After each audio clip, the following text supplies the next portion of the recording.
स्वागत है आपका ऑनलाइन क्लासेस में। हमारी प्रश्नावली समुच्चय एक अध्याय की प्रश्नावली 1.4 के प्रश्नों को 1 से 6 तक के प्रश्नों को हमने हल कर लिया था। आज हम प्रश्न संख्या 7 से शुरू कर रहे हैं। प्रश्न संख्या 7 दे रखा है, यदि ए दे रखा है x z एक प्राकृत संख्याओं का समुच्चय है, बी दे रखा है x एक सम प्राकृत संख्याओं का समुच्चय है, सी दे रखा है x एक विषम प्राकृत संख्या है और डी दे रखा है एक अभाज्य संख्या है। तो याद कीजिए, एक पहला a इंटरसेक्शन b, दूसरा a इंटरसेक्शन d और तीसरा c इंटरसेक्शन d। तो पहला हम लेते हैं इसमें a इंटरसेक्शन b। a क्या है हमारा? एक प्राकृत संख्या। प्राकृत संख्या को हम इस प्रकार से लिखते हैं 1 2 3 4 डैश डैश इंटरसेक्शन b का मान, b क्या है? समप्राकृत संख्या। समप्राकृत संख्या कौन सी? 2 4 6 8 डैश डैश डैश। अब जब हम प्राकृत संख्या और समप्राकृत संख्या में उभयनिष्ठ अवयव देखेंगे, इंटरसेक्शन का मतलब उभयनिष्ठ अवयव, उभयनिष्ठ अवयव देखेंगे तो इधर 2 4 6 8 है, तो इधर इस प्राकृत संख्या में भी 2 4 6 8 होते हैं। तो क्या आ जाएगा? 2 4 6 8 डैश डैश डैश, जो किसके बराबर है? b के बराबर है। तो हमारा मान क्या आ जाएगा? a इंटरसेक्शन b किसके बराबर हो जाएगा? समप्राकृत संख्याओं के समुच्चय के बराबर हो जाएगा। दूसरा दे रखा है a इंटरसेक्शन d। a क्या है? प्राकृत संख्या। 1 2 3 4 डैश डैश इंटरसेक्शन d का मान क्या दे रखा है? एक अभाज्य संख्या। अभाज्य संख्या कहाँ से? 2 3 5 7 डैश डैश डैश। अब इसके उभयनिष्ठ अवयव निकालने, उभयनिष्ठ अवयव निकालेंगे तो क्या आ जाएगा हमारे पास? 2 3 5 7 डैश डैश डैश, जो किसके बराबर है?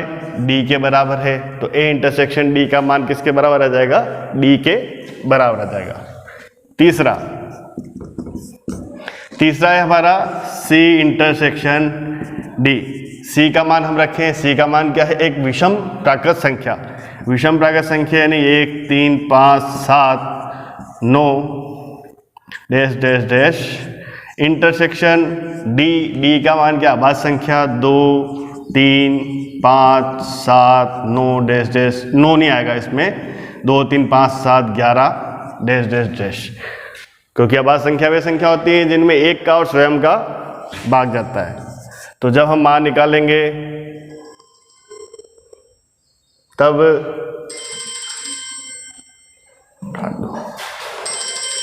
हम 1 3 5 7 9 और 2 3 5 7 11 और आगे तक संख्या चलती रहेगी। तो इनमें से उभयनिष्ठ अवयव कौन कौन से हो जाएंगे? 2 3 5 7 11 डैश डैश डैश, और जो किसके बराबर हो जाएगा? d के बराबर हो जाएगा। प्रश्न संख्या 8 दे रखा है, निम्नलिखित समुच्चय में से कौन से युग्म असंयुक्त हैं? तो ये दे रखा है पहला a e i o u और c d e f। अब असंयुक्त का मतलब क्या होता है कि उनमें कोई भी अवयव उभयनिष्ठ नहीं होना चाहिए, कोई भी अवयव नहीं होना चाहिए, कॉमन नहीं होना चाहिए। तो सबसे पहले हम इसको देखें, a e i o u और c d e f देखें, तो इनमें से ऐसा कोई भी अवयव ऐसा है जो बताओ जिसमें उभयनिष्ठ आ रहा हो। तो हम यहाँ पे देख रहे हैं E और E जो है वो इसमें उभयनिष्ठ आ रहा है। यहां अवयव E उभय निष्ठ है। E जो है वो दोनों समुच्चयों में आ रहा है, दोनों समुच्चय में आ रहा है। तो जब भी कोई भी ऐसा अवयव हो जो दोनों समुच्चय में उपस्थित हो तो उभयनिष्ठ E आ रहा है, तो यह समुच्चय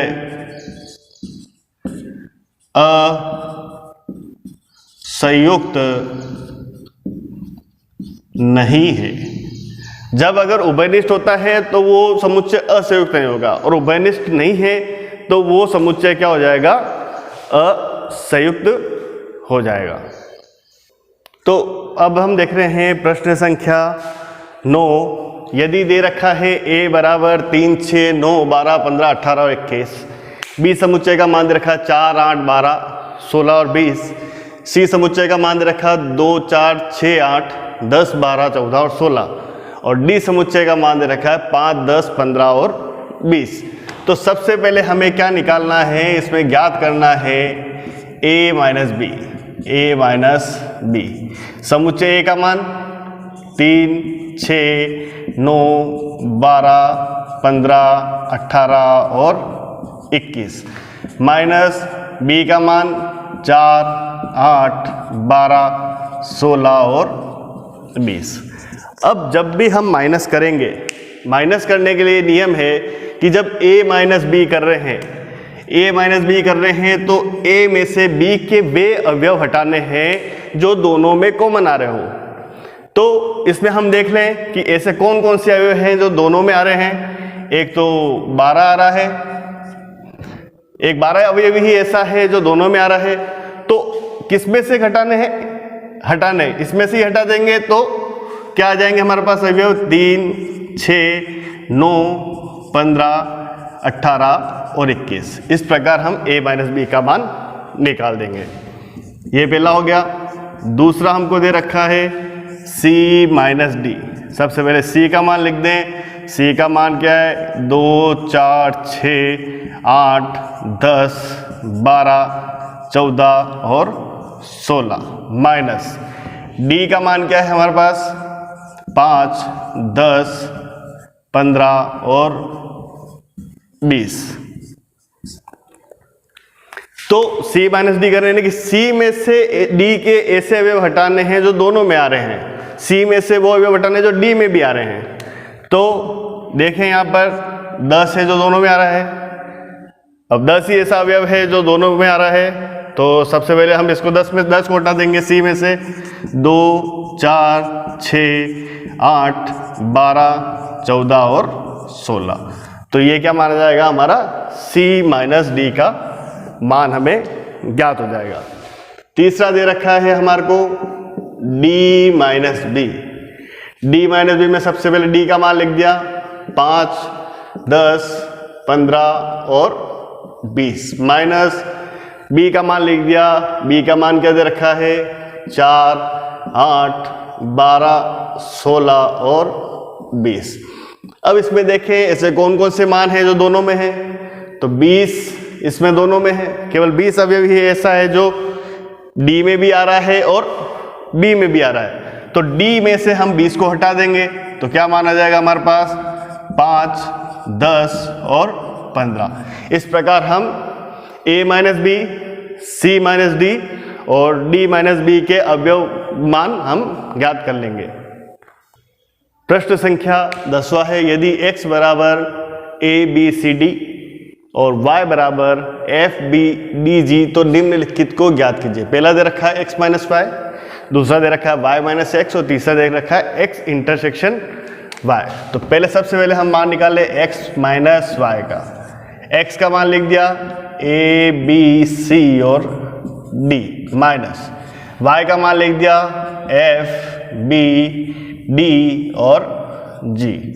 a minus B X minus Y करना यानी कि x में से y के वो अवयव हटाने हैं जो दोनों में आ रहे हैं। तो दोनों में कौन कौन से मान आ रहे हैं, b और d दोनों में आ रहे हैं। तो x में से हम b और d को हटा देंगे तो हमें क्या प्राप्त हो जाएगा a, c।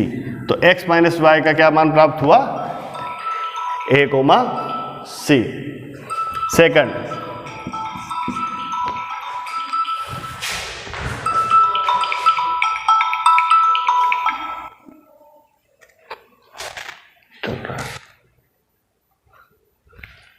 दूसरा दे रखा है y माइनस एक्स निकालेंगे तो क्या आ जाएगा y का मान क्या है f b d और g और x का मान क्या है हमारे पास a b c और d। तो y माइनस एक्स करेंगे तो y और x के वो अवयव जो कॉमन आ रहे हैं वो किस में से हटाने, y में से हटाने। तो हमारे पास क्या मान प्राप्त हो जाएगा f और g प्राप्त हो जाएगा। हमारे पास x इंटरसेक्शन y।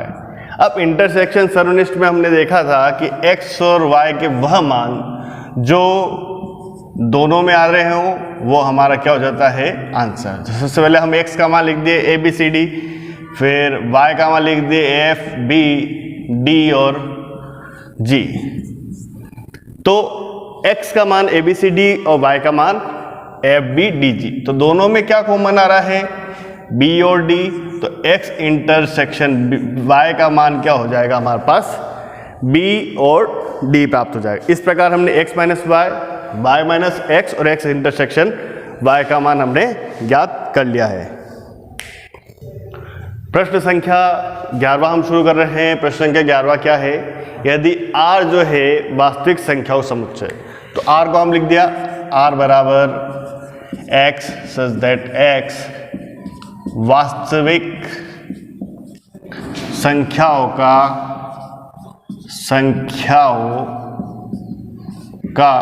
समुच्चय।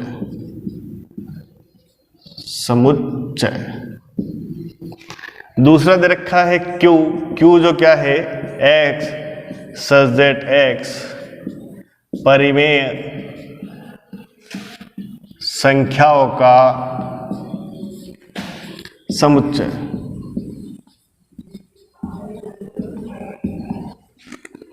तो हमें क्या निकालना है, r माइनस क्यू का मान ज्ञात करना है। जब वास्तविक संख्या में कौन कौन संख्या आती है, सारी संख्या आ जाती हैं, पूर्णांक संख्या भी आ जाती है, परिमेय संख्या भी आ जाती है और अपरिमेय संख्या भी आ जाती है। तो q दे रखा परिमेय संख्या में केवल परिमेय संख्या आती है। तो जब हम r में से q के मान को घटाते हैं, यानी कि वास्तविक संख्या में से परिमेय संख्या के मान को घटाते हैं, तो हमें क्या प्राप्त हो जाए, x सच दैट x अपरिमेय संख्याओं का समुच्चय। यानी कि वास्तविक संख्याओं में से परिमेय संख्याओं को घटाने पर हमें क्या प्राप्त हो जाए, अपरिमेय संख्याओं का समुच्चय प्राप्त होता है। प्रश्न संख्या 12 है, बताइए कि निम्नलिखित कथनों में से प्रत्येक सत्य है अथवा असत्य है, अपने उत्तर का औचित्य दीजिए।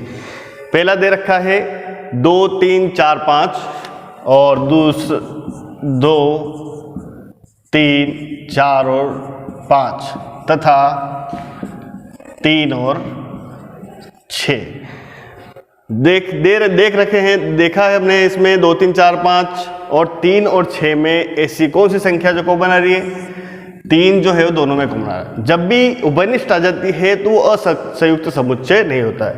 तो यहाँ अवयव 3 उभय निष्ठ है,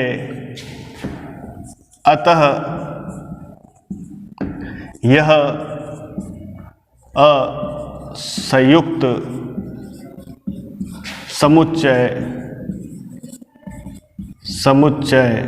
नहीं होगा। असंयुक्त समुच्चय नहीं होगा, अतः कथन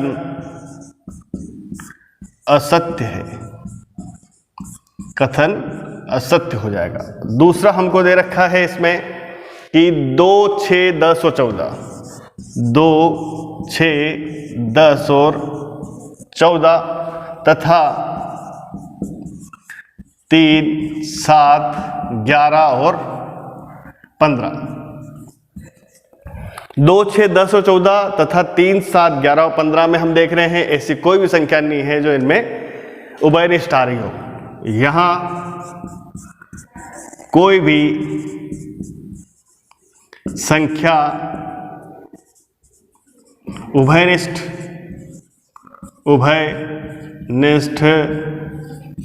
नहीं है, अतः यह असंयुक्त समुच्चय है। असंयुक्त समुच्चय है तो कथन क्या हो जाएगा, कथन सत्य है। उभयनिष्ठ हो जाता है तो कथन असत्य है, असहयोग समुच्चय नहीं होगा, और उभयनिष्ठ नहीं है तो कथन क्या सत्य हो जाएगा, उभयनिष्ठ समुच्चय हो जाएगा। ग्रह कार्य के लिए आपको एक प्रश्न दिया गया है, a बराबर 3, 6, 9, 12, 15, 18 और 21, b बराबर दे रखा है 4, 8, 12, 16 और 20, c बराबर दे रखा है 2, 4, 8, 12, 14 और 16, और d बराबर दे रखा है 5, 10, 15 और 20। तो ज्ञात कीजिए c माइनस a, दूसरा है b माइनस d, और तीसरा है d माइनस a। फिर भी इस प्रश्न में आपको कोई समझ में नहीं आता है तो आप पूछ सकते हैं। थैंक यू वेरी मच बच्चों।